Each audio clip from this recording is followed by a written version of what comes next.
होते हैं, उनके कुछ क्वेश्चंस होते हैं जिनका एक सटीक आंसर देना बहुत जरूरी है। अगर आप उनका प्रॉपर आंसर प्रोवाइड नहीं कर पाओगे तो आपकी सेल कन्वर्ट नहीं हो पाएगी, वो आपके साथ बिजनेस स्टार्ट नहीं कर पाएंगे। सो आज के ऑब्जेक्शन हैंडलिंग पार्ट 1 में मैं आपको देने वाला हूँ 4 इंपॉर्टेंट क्वेश्चंस और उनके प्रॉपर आंसर, जिसकी मदद से आप आपके प्रोस्पेक्ट के ऑब्जेक्शन को इजीली हैंडल कर पाओगे। तो चलते हैं हमारे क्वेश्चन नंबर फर्स्ट पे। आपको स्क्रीन पे 2 चीज दिखेगी, एक आपको प्रोस्पेक्ट दिखेगा और आपको एक यू दिखेगा। प्रोस्पेक्ट आपका रिस्पेक्टिव गेस्ट है, आपका फ्रेंड है जिसको आपने प्रेजेंटेशन डिलीवर्ड करी है, और यू आप खुद है। तो जैसे कि प्रोस्पेक्ट का क्वेश्चन आता है कि मैं सोच कर बताऊंगा, मुझे कुछ टाइम चाहिए।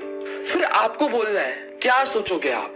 फिर प्रोस्पेक्ट का जवाब आ सकता है यही कि करना है कि नहीं। फिर आपको बोलना है जब आप सोचोगे तो आपके दिमाग में कुछ सवाल आएंगे जिनके जवाब, जिनके आंसर आपके पास नहीं होंगे। फिर आप आपके रिलेटिव्स, आपके फ्रेंड्स से सजेशन मांगोगे जिनके पास फैक्ट एंड फिगर नहीं है।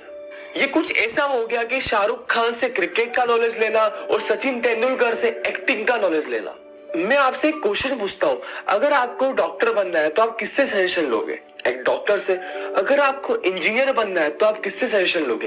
एक इंजीनियर से। अगर आपको बिजनेस करना है तो आप किससे सजेशन लोगे? जो भी पर्टिकुलर पर्सन बिजनेस कर रहा है करेंटली।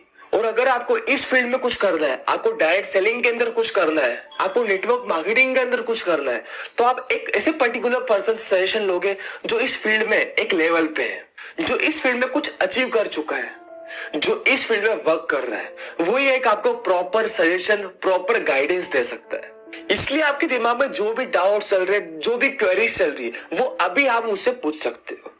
तो ये हो गया हमारा क्वेश्चन नंबर फर्स्ट। अब हम चलते हैं हमारे क्वेश्चन नंबर सेकेंड के ऊपर। आपका प्रोस्पेक्ट बोलता है कि मेरे पास टाइम नहीं है, तो आपको बोलना है क्या आपके पास 5 साल पहले टाइम था? फिर आपके प्रोस्पेक्ट का ऑब्वियस सा आंसर आएगा नहीं। फिर आपको बोलना है क्या 5 साल बाद टाइम होगा? फिर वापस से आपके प्रोस्पेक्ट का आंसर आएगा नहीं। फिर आपको बोलना है जैसा अभी करेंटली चल रहा है उसमें ना टाइम था ना टाइम होगा।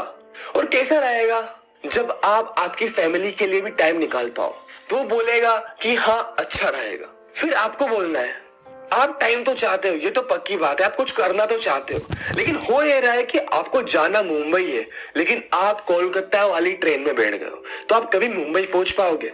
उसका आंसर ऑब्वियस ही बात रहेगा नो, मैं कभी मुंबई नहीं पहुंच पाऊंगा। फिर आपको बोलना है मैं आपसे एक छोटा सा सवाल पूछता हूँ, अगर आपके पैर में कांटा लगा तो आप क्या करोगे? फिर प्रोस्पेक्ट बोलेगा मैं उस कांटे को सुई या अपने नाखून से निकालने की कोशिश करूंगा। फिर आपको बोलना है ग्रेट, लेकिन जब भी आप उस कांटे को सुई या पिन से निकालोगे तो थोड़ी देर के लिए दर्द बढ़ जाएगा, लेकिन कांटे को निकालने के बाद सारी जिंदगी के लिए दर्द दूर हो जाएगा। इसलिए आपको थोड़ा टाइम लगाकर और टाइम के कांटे को निकाल कर फेंक देना चाहिए, जिसके बाद आपके पास सारी जिंदगी टाइम ही टाइम हो। और आपको जितना भी सपोर्ट लगेगा, जितनी भी हेल्प लगेगी, वो पूरी हेल्प, पूरा सपोर्ट मेरी टीम के द्वारा और मेरे द्वारा आपको प्रोवाइड किया जाएगा। तो यहाँ तक हमारे 2 क्वेश्चन पूरे हो चुके हैं। अब हम चलते हैं हमारे क्वेश्चन नंबर 3 पे। आपका प्रोस्पेक्ट बोलता है कि प्रोडक्ट महंगे हैं। फिर आपको एक एग्जाम्पल लेके बताना है। मान लो आपके पास 2 बोतल है, एक ए और एक बी। जो बोतल ए है उसकी प्राइस है 100 रुपीज और जो बोतल बी है उसकी प्राइस है 50 रुपीज। सो कौन सी बोतल महंगी है? तो आपका प्रोस्पेक्ट बोलेगा ए बोतल महंगी है। फिर आपको बोलना है अगर ए बोतल में रूह अफ़ज़ा है और बी बोतल में पेप्सी है और इसी को आपको 50 गेस्ट को सर्व करना है, तो दोनों की कॉस्ट क्या आएगी?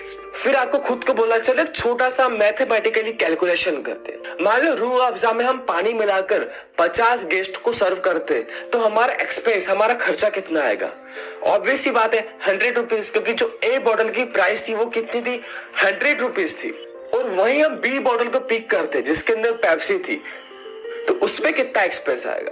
पहली बात तो ये, हम बी वाली बॉटल में जिसके अंदर पेप्सी, उसके अंदर पानी तो मिला नहीं सकते, तो हमें एक्स्ट्रा बॉटल परचेस करनी पड़ेगी। हम एग्जांपल ले लेते हैं कि हम एक बॉटल में 5 गेस्ट को सर्व कर सकते हैं, तो 10 बॉटल में हम 50 गेस्ट को सर्व कर सकते हैं। तो टोटल एक्सपेंस कितना आएगा? 50 मल्टीप्लाई बाय टोटल कितनी बॉटल हो गई? 10 बॉटल्स हो गई। तो टोटल जो हमारा एक्सपेंस था, टोटल जो हमारा खर्चा था, वो कितना हो गया? 500। अब कौन सी बॉटल महंगी है? तो आपका प्रोस्पेक्ट बोलेगा पेप्सी, बॉटल बी महंगी है। फिर आपको बोलना है सेम केस हमारे प्रोडक्ट के ऊपर अप्लाई होता है। जस्ट एग्जाम्पल, जो आप मार्केट से सोप लेके आते हो उसकी एवरेज प्राइस 25 रुपीज 20 रुपीज होती होगी, जो मैक्सिमम 5 से 6 दिन तक चलती होगी। और वहीं आप हमारे प्रोडक्ट यूज करोगे, आप हमारी सोप यूज करोगे तो वो आपको 35 रुपीज की पड़ेगी, लेकिन वो चलेगी 15 से 20 दिन तक। सो इनडायरेक्टली हम देखें तो हमारे प्रोडक्ट महंगे नहीं है। ये आपकी मेंटेलिटी है कि हमारे प्रोडक्ट आपको महंगे लग रहे हैं। बस आपको ये प्रोडक्ट देखने में महंगे लग रहे हैं, लेकिन यूज करने में ये प्रोडक्ट मार्केट से भी बहुत सस्ते हैं। अब इसी क्वेश्चन को मैं एग्जांपल नंबर 2 से लेकर आपको बताता हूँ। आपको आपके प्रोस्पेक्ट से पूछना है, मुझे एक बात बताओ, आपके ऑफिस में जो स्वीपर है उसके लिए साइकिल महंगी है या सस्ती? आपका प्रोस्पेक्ट बोलेगा महंगी है। फिर आपको बोलना है, और आपके जो ऑफिस में क्लर्क है उसके लिए एक मोटरसाइकिल महंगी है या सस्ती है? आपका प्रोस्पेक्ट बोलेगा महंगी है। फिर आपको बोलना है आपके क्लर्क के लिए साइकिल सस्ती है पर मोटरसाइकिल महंगी है। चलो, अब आपके ऑफिस के ऑफिसर के लिए साइकिल और मोटरसाइकिल सस्ती है या महंगी? तो आपका प्रोस्पेक्ट बोलेगा सस्ती है। फिर आपको बोलना है क्या उसी ऑफिसर के लिए कार महंगी है? तो प्रोस्पेक्ट बोलेगा हाँ, ऑब्वियस सी बात है, महंगी है। फिर आपको बोलना है क्या उसी कंपनी के मैनेजर के लिए कार सस्ती है या महंगी? फिर आपका प्रोस्पेक्ट बोलेगा मैनेजर के लिए तो कार, मोटरसाइकिल और साइकिल सस्ती है। फिर आपको बोलना है पर उसी मैनेजर के लिए BMW कार महंगी है। तो प्रोस्पेक्ट बोलेगा हाँ, वो महंगी है। फिर आपको बोलना है चलिए इसे भी लिखिए कि कंपनी के मालिक के लिए BMW सस्ती है, यानी किसी के लिए साइकिल भी महंगी है और किसी के लिए BMW भी सस्ती है। इसका मतलब कोई भी चीज सस्ती या महंगी नहीं होती, वो पूरी तरीके से हमारे ऊपर डिपेंड करती है कि हमारे पास पैसे कितने हैं। हमारे पास पैसों की कमी है तो हमें चीज महंगी लगती है, हमारे पास सफिशिएंट पैसा है तो हमें वो चीज सस्ती लगती है। सो इसीलिए आपको आपकी इनकम बढ़ाने पे फोकस करना है, जिससे आपको मेजोरिटी की सारी चीजें सस्ती लगने लग जाए। तो चलिए अब हम चलते हैं हमारे लास्ट क्वेश्चन के ऊपर, जो कि मेजोरिटी के प्रोस्पेक्ट का होता है। आपके प्रोस्पेक्ट आपको बोलते होंगे कि मैं सेलिंग नहीं कर सकता, ये प्रोडक्ट बेचने वाला काम है और ये मैं नहीं कर सकता। फिर आपको डायरेक्टली बोलना है क्या मैं आपको सेल्स पर्सन लगता हूँ? आपका प्रोस्पेक्ट बोलेगा नहीं।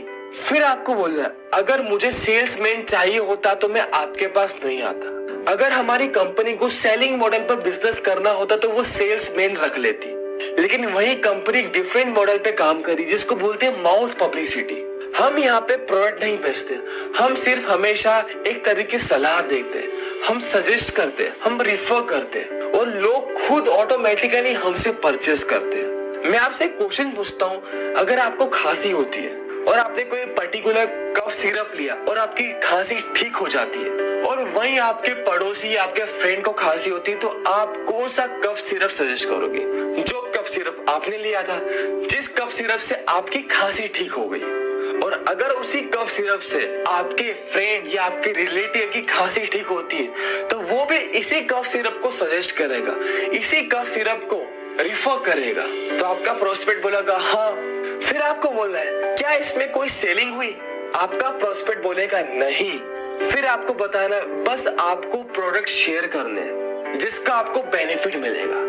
ये काम हम लोग बचपन से करते आ रहे हैं, लेकिन कभी भी इस चीज का हमें पैसा नहीं मिला। बस आपको यहाँ पे इसी काम को एक प्रॉपर डायरेक्शन के अंदर करना है जिससे आप एक हेल्दी इनकम जनरेट कर पाओगे। आपको प्रोडक्ट यूज करना है, रिफर करना है, प्रोडक्ट यूज करना है, रिफर करना है, और इस काम में हम आपकी पूरी हेल्प करेंगे और मैं आपके साथ हमेशा खड़ा रहूंगा आपकी हेल्प करने के लिए। सो ये थे कुछ 4 इंपॉर्टेंट क्वेश्चन जो कि आज मैंने ऑब्जेक्शन हैंडलिंग पार्ट 1 में बताया। So hope so you enjoy.